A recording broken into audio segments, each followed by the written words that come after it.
Now, with the country today acknowledging the defenders of the fatherland, as we spoke about earlier, what better time to learn more about the sacrifices made by Russian soldiers throughout history? One of the best places to do just that is at the Central Museum of Armed Forces in northern Moscow, where a rich archive of World War II memorabilia awaits visitors.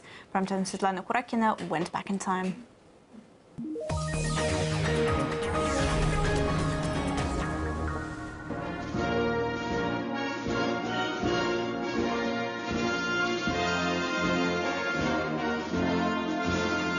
With the iconic T-34 tank guarding the entrance, you know where you are.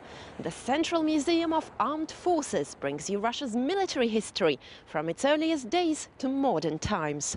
Founded soon after the revolution, the museum moved to its present location in the north of Moscow in the 1960s. More than 20 halls are filled with thousands of items, and there's also a large outdoor display. The exhibitions tracing the history of the Tsarist army and Russia's civil war are now closed for a makeover. But even without them, there's plenty to see. The focus is on World War II.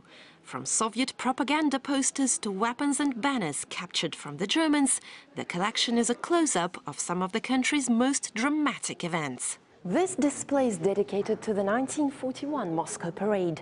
Stalin held it as the Germans were closing in on the city. The troops left Red Square to head straight to the front line. The parade had a tremendous impact on morale in Moscow. The capital never surrendered.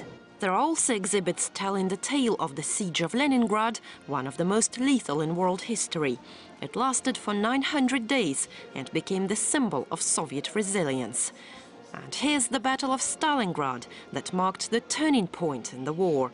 The city's very name drove Hitler's obsession with it. Seizing Stalingrad, Stalin's city, would deal the USSR a disastrous blow. Stalin's order to the troops was not one step back. The Soviet losses were so great that at times the life expectancy of a newly arrived soldier was less than a day. The culmination of the World War II display is the Victory Hall, celebrating the USSR's triumph. The collection's most treasured object is the actual victory banner, raised in Berlin in May 1945. There are also personal belongings of Soviet military leaders, including Stalin's own hat and overcoat, and various war trophies. As for post-war displays, you can see the very first Kalashnikov, the wreckage of the American U-2 spy plane shot down over the Urals in 1960.